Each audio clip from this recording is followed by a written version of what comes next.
Continuity.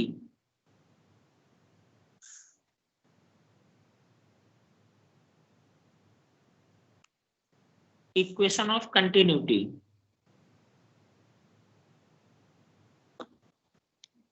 ठीक है, इसके लिए देखो मैं डायग्राम बना रहा हूँ, डायग्राम को सब लोग बनाएंगे और समझेंगे बात को। मान लो सपोज दैट हमारे पास एक ऐसी पाइप है, पाइप मीन्स ट्यूब, एक ऐसी ट्यूब है हमारे पास जिसके दो अलग अलग क्रॉस सेक्शनल एरिया हैं। ठीक, एक का इधर का एरिया जो है आपका A1 है, जो बड़ा फेस है उसका एरिया A1 है, और इधर का जो एरिया है जिधर स्मॉलर एरिया बना हुआ है वो है आपका A2।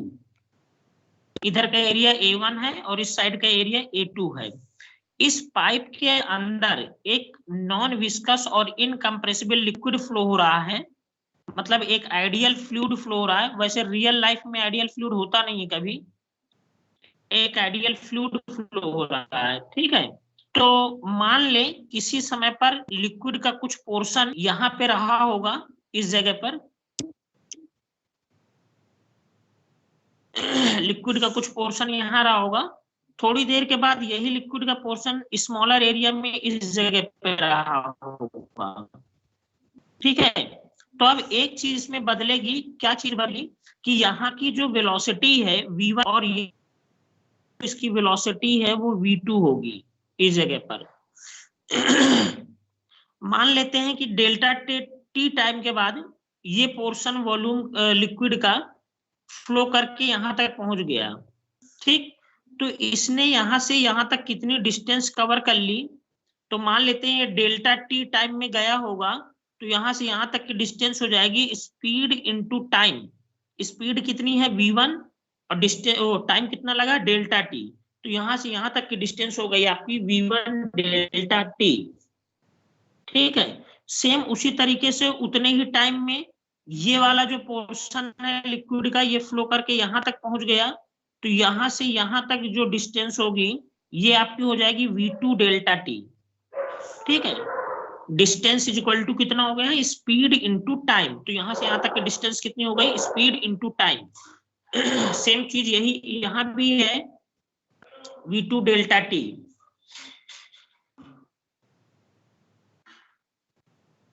सर हाँ बेटा। सर हमने सिर्फ इतनी डिस्टेंस क्यों ली है? कितनी डिस्टेंस? ये जो V1 डेल्टा टी वाली। तो कितनी लेनी चाहिए आप बताओ। सर पता नहीं, मतलब कि सर कितनी भी डिस्टेंस ले सकते हैं ना? हाँ तो कितनी भी हो सकती है, अब इतनी डिस्टेंस हमने बना दी है इसमें कि V1 डेल्टा टी है।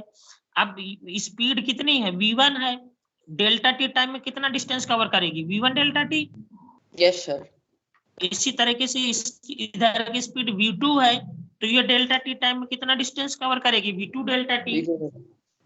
अब V2 डेल्टा टी कोई मीटर या उस तरह तो थोड़ा ना दिया गया कि 2 मीटर है तो मैं नाप के 2 मीटर बना दूं, वो तो क्या नाम से जैसा दिखाया जाएगा वैसे तो बनाएंगे, उसमें सिंबॉलिक ही तो बनाएंगे। समझे बात बेटा? Yes sir, yes sir. Okay, अब देखो, अब एक होता है according to conservation of mass. अच्छा, इधर का कुछ नाम दे देते हैं, ए डैश लिख देते हैं इधर का, और इधर का लिख देते हैं बी डैश। तो according to conservation of mass,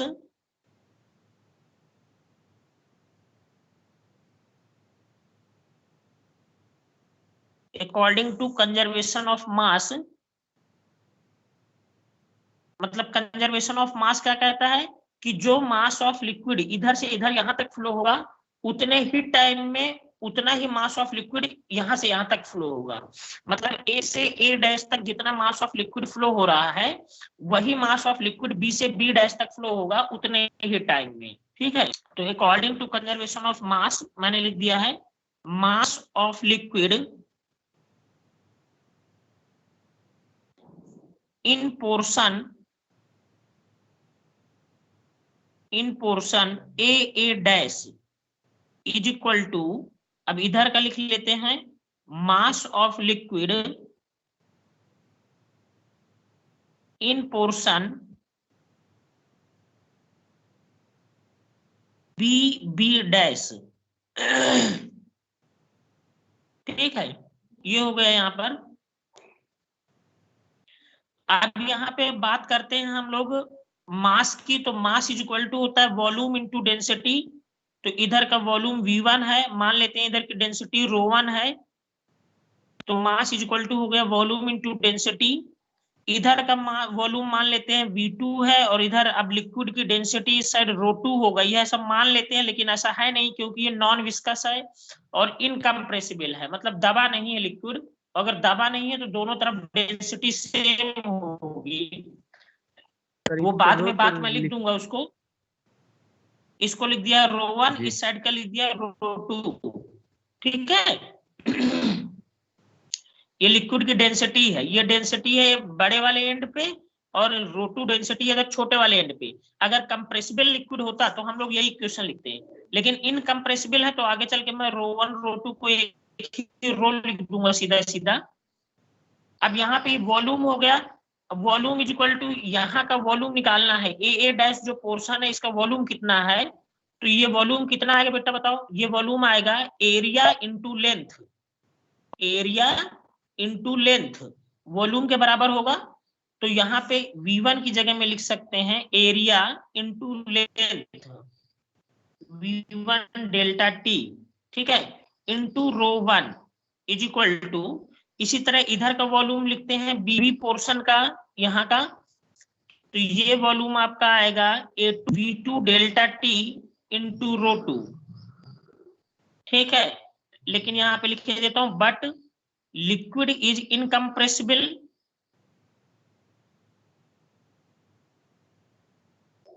liquid क्या है, इनकम्प्रेसिबल है। अगर लिक्विड इनकम्प्रेसिबल है तो ρ1 की वैल्यू ρ2 के बराबर होगी, जिसको हम लोग रो मान सकते हैं, मतलब दोनों तरफ डेंसिटी क्या होगी, सेम होगी। तो इक्वेशन हमारी क्या बन जाएगी, हेंस इक्वेशन हमारी बन जाएगी A1V1 delta T rho is equal to A2V2 delta T into rho. यहां से रो कैंसिल हो जाएगा बेटे, ये देखो, ठीक है, और डेल्टा टी से डेल्टा टी भी कैंसिल हो जाएगा, तो आपके सामने आ जाएगा कि A1V1 is equal to A2V2 है।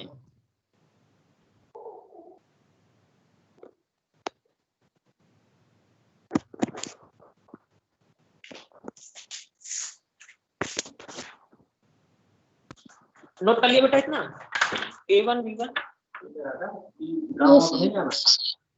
कल सवेरे यहाँ से काम कराना है, ठीक लीजिए।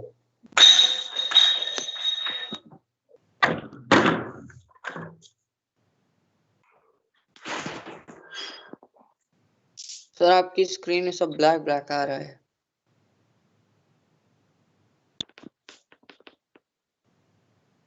दिख रहा है बेटा? Excuse me sir. हाँ बेटा। Yes sir. Sir but liquid is incompressible, sir यहाँ से एक बार एक्सप्लेन कर दीजिए please. But liquid is incompressible, मतलब लिक्विड को कंप्रेस नहीं किया जा सकता। अगर कंप्रेस नहीं कर सकते तो उसकी डेंसिटी भी अलग अलग नहीं होगी। जब कंप्रेस कर देते तो मॉलिक्यूल्स पास पास में आ जाते, मॉलिक्यूल्स पास में आ जाते तो डेंसिटी बढ़ जाती, लेकिन लिक्विड को हम लोग कंप्रेस कर नहीं सकते, तो इसका मतलब जो डेंसिटी यहाँ पे होगी लिक्विड की, वही डेंसिटी यहाँ भी होगी। इसलिए मान लिया है कि दोनों जगह डेंसिटी रो है। सर बट लिक्विड तो सर इनकम्प्रेसिबल होता है ना, तो हमने ये एज्यूम क्यों किया यहाँ पे? बेटा लिक्विड इनकम्प्रेसिबल होता ही नहीं है, पहली बात तो ऐसा कोई लिक्विड ही नहीं होता है। हाँ तो वही तो सर मैं कह रही, फिर हम नॉन विस्कस लिक्विड होता ही नहीं, ये आइडियल फ्लूइड रियल लाइफ में होता ही नहीं है। अच्छा ओके सर। जो हम लोगों ने थ्योरी बनाई है वो लिक्विड को आइडियल मान के बनाई है।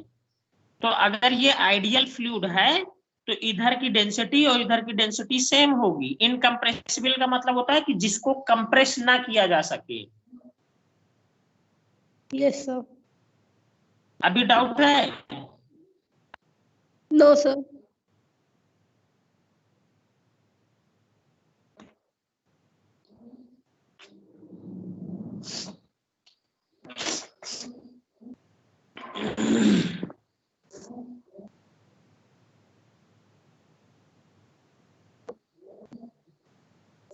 नोट हो गया सबका? Yes sir. Yes sir. Okay, Yes, sir. अब नेक्स्ट मोस्ट इम्पॉर्टेंट थिंग है आपके सामने, बहुत इम्पोर्टेंट है, पेपर में 100% आएगी एनुअल एग्जाम में, ठीक है? और वो है आपकी बर्नौलीज प्रिंसिपल या बर्नौलीज थ्योरम।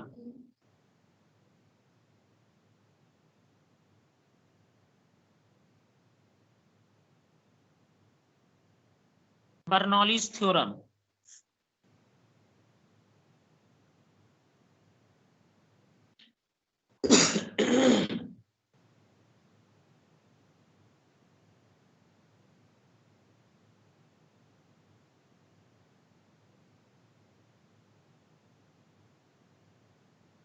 हेडिंग डाली आप लोगों ने? Yes, sir. ओके, इसमें लिखो this theorem states that this theorem states that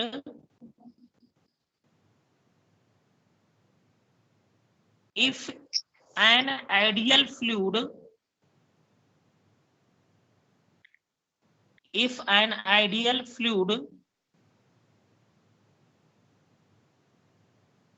is flowing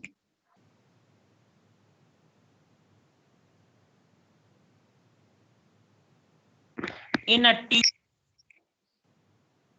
then sum of repeat please. Flowing out. हाँ, फिर से मैं रिपीट कर रहा हूँ। This theorem states that if an ideal fluid is flowing in a tube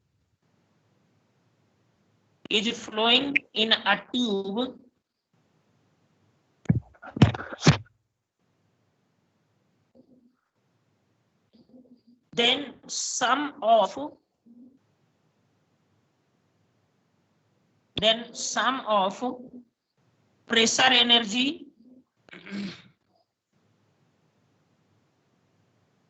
sum of pressure energy comma kinetic energy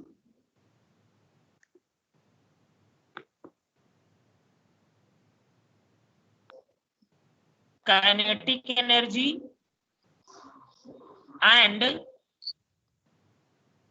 potential energy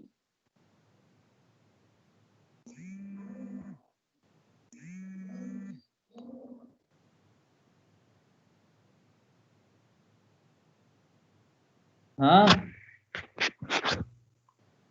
आ रहे हैं।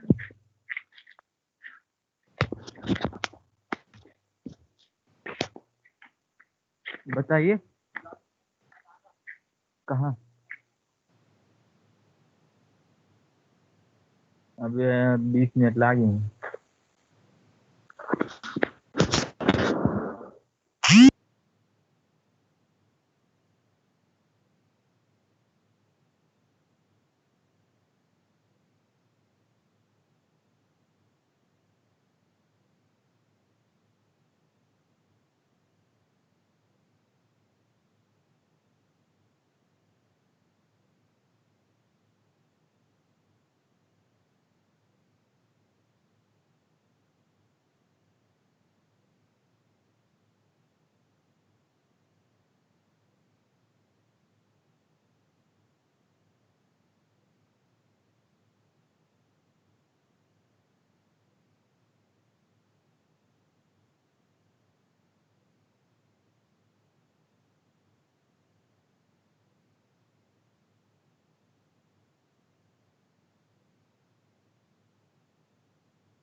Hello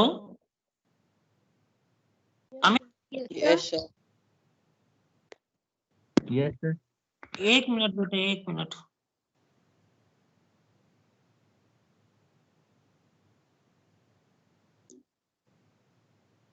हाँ, ये दिख रहा है, स्क्रीन दिख रही है? Yes, sir.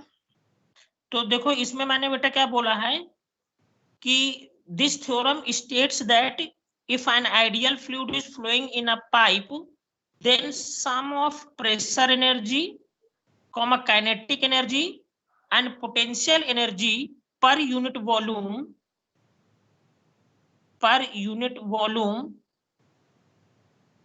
remains constant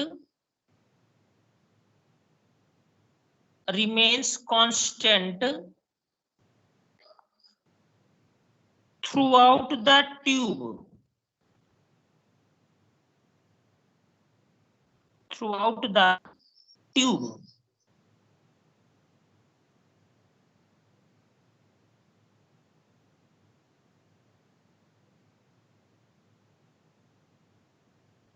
ठीक है, इसका Sir. मतलब ये हुआ कि किसी हाँ बेटा बोलो।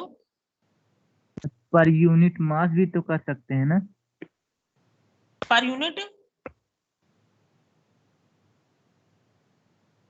आप पर यूनिट मास कर सकते हैं,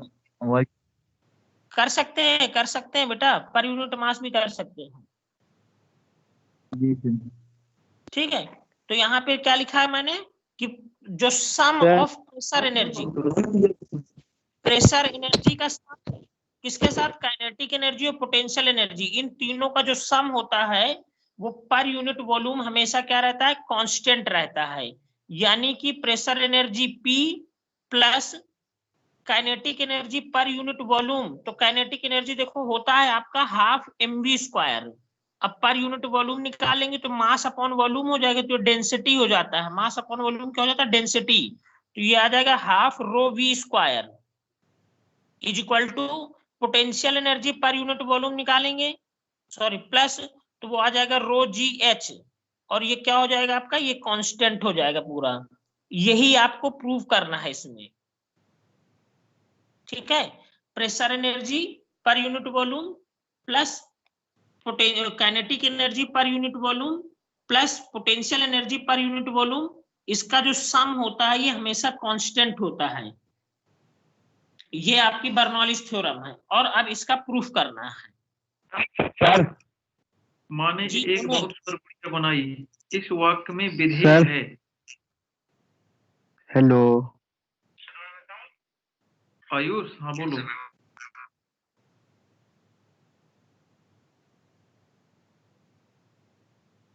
अर्पित, यस सर। पिता ने सर मैं ये पूछ रहा था हाँ कि सर आइडियल फ्यूल सुना था, आइडियल फ्लूइड की प्रॉपर्टीज क्या होंगी सर?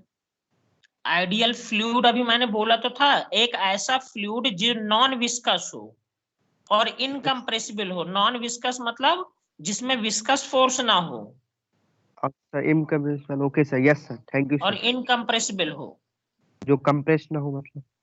हाँ ठीक है। अब इसका प्रूफ करते हैं, तो प्रूफ करने के लिए आप डायग्राम बनाओ, जो डायग्राम मैं बना रहा हूं।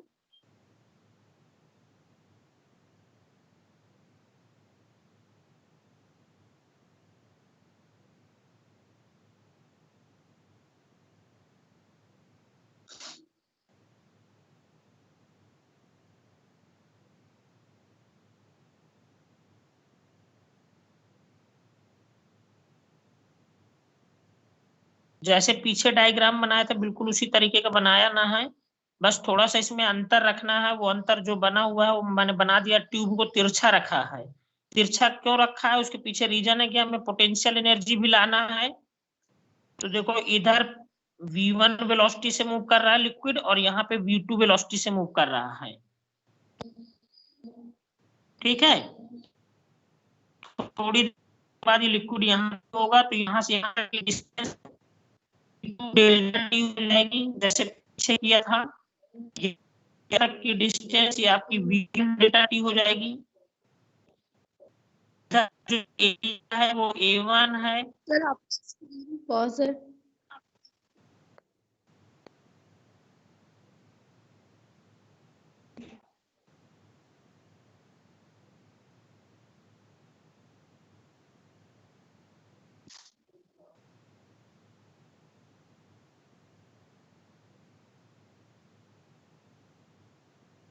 इधर का एरिया है और इस साइड का एरिया का A2 है। ठीक है, इधर का जो लिक्विड का पोर्शन है वो H1 हाइट पर है ग्राउंड से, और इधर वाला ट्यूब का जो पोर्शन है वो आपका H2 हाइट पर है ग्राउंड से। ये आपका नीचे ग्राउंड है यहाँ पे।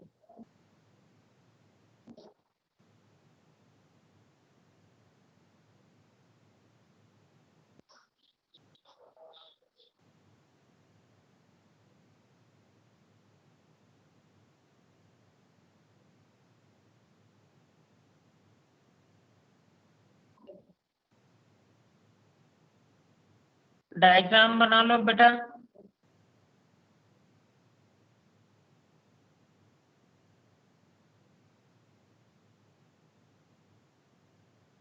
सर आपने ये H1 डिस्टेंस कहाँ तक एज्यूम की हुई है? ये H1 डिस्टेंस ये जो ट्यूब के सेंटर जहां से होगा ऐसे करके उसी के सामने से है।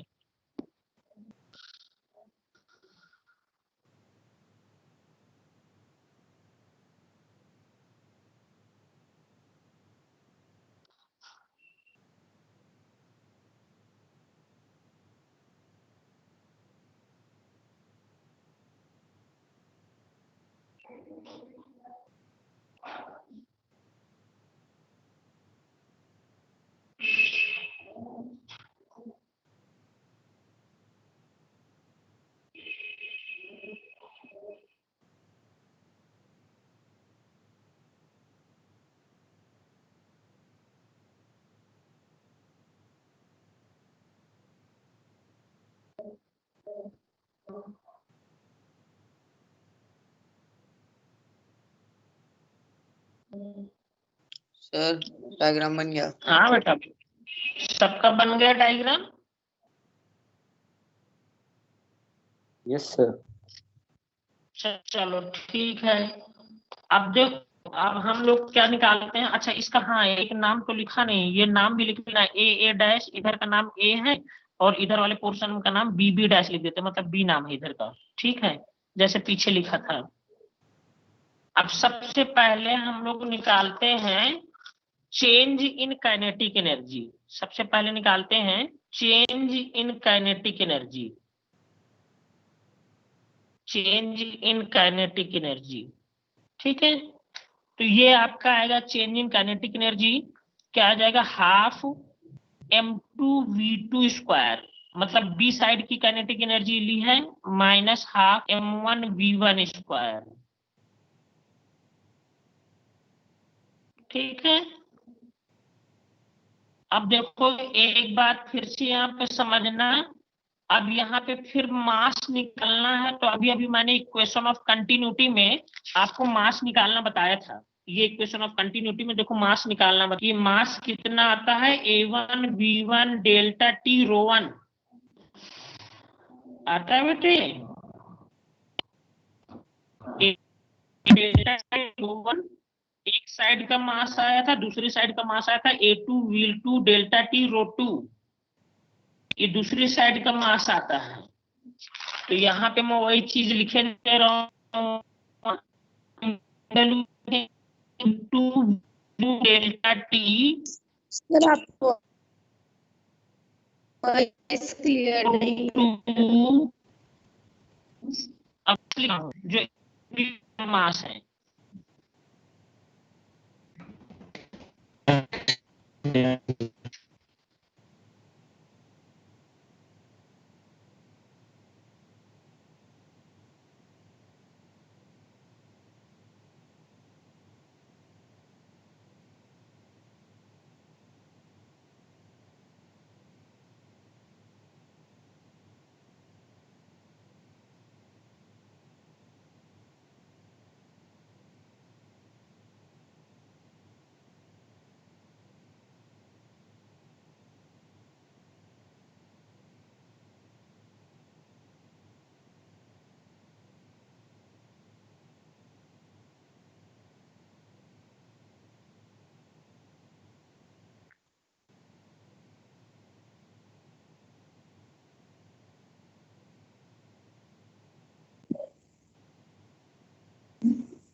हेलो अमित, यस सर, आवाज आ रही है बेटा मेरी? यस सर आ रही है। नेटवर्क की वजह से बेटा वही आईडी वही नहीं ज्वाइन ही नहीं कर पा रहे हैं हम।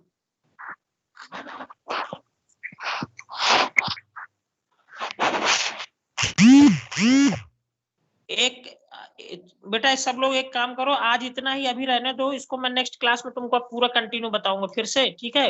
नेटवर्क की वजह से अब मेरे में हो ही नहीं पा रहा, वो स्क्रीन ही नहीं खुल रही है। Okay sir, no problem. Okay sir. Okay sir. Thank you sir. ठीक है बेटा, कल उसको आगे बताएंगे, ठीक है? आगे चलो। Thank you sir. Thank okay thank you sir. Thank you sir. Thank you sir.